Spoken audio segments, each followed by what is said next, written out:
അസ്സലാമു അലൈക്കും. നമ്മളെ മുടി ഇങ്ങനെയായിരുന്നു. ഇപ്പം ഇങ്ങനെ കുഴഞ്ഞ് വരുന്നുണ്ട്. അൽഹംദുലില്ലാ ഒരു 90% ഉണക്കം വന്നിട്ടുണ്ട് കേട്ടോ. അപ്പോൾ അൽഹംദുലില്ലാ റാഹത്താണ്, അങ്ങനെ പോകുന്നുണ്ട്. അപ്പോൾ അത് നമ്മൾ മെയ് ഒരു 17-ാം തീയതി ആയിരിക്കും ഞാൻ നിങ്ങളുടെ അടുത്തേക്ക് വരുന്നത്. അന്ന് എനിക്ക് നല്ല ബുദ്ധിമുട്ടായിരുന്നു, കാലം നിൽക്കാൻ വയ്യ, നീര്, അങ്ങനെയൊക്കെ പ്രശ്നങ്ങളായിക്കാണ്ട് നിങ്ങളന്ന് എനിക്ക് അവിടുന്ന് മരുന്ന് തേക്കൽ വെച്ചാണ്. മരുന്ന് തേച്ചിക്കാണ്ട് നമ്മളവിടെ വെയിൽ കൊണ്ടു. പിന്നെ നിങ്ങൾ 4 മരുന്ന് എഴുതി തന്ന്. നമുക്ക് ESR കൂടുതലായിരുന്നല്ലോ ബ്ലഡിൽ.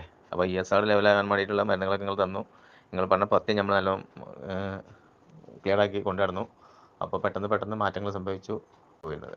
പഥ്യം കറക്റ്റ് കൊണ്ടുവരുന്ന പെട്ടെന്ന് മാറുന്നുള്ളതാണ് നമ്മളൊരു നിലപാട്, കാഴ്ചപ്പാട് അങ്ങനെയാണ്. അൽഹംദുലില്ലാ റാഹത്താണ്.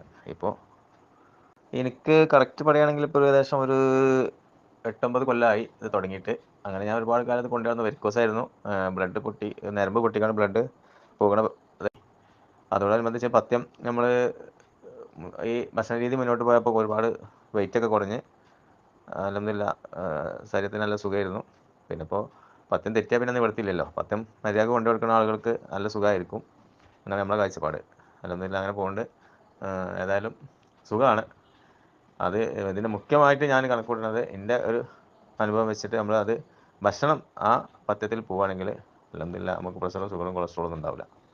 കാരണം ഞാനിതിന് അങ്ങോട്ട് വരുമ്പോൾ എനിക്ക് എല്ലാം കൂടുതലല്ലായിരുന്നോ. പിന്നെ നമ്മൾ ചെക്ക് ചെയ്തപ്പോൾ എല്ലാം കുറഞ്ഞ് നോർമലിക്കായിട്ടുണ്ട്.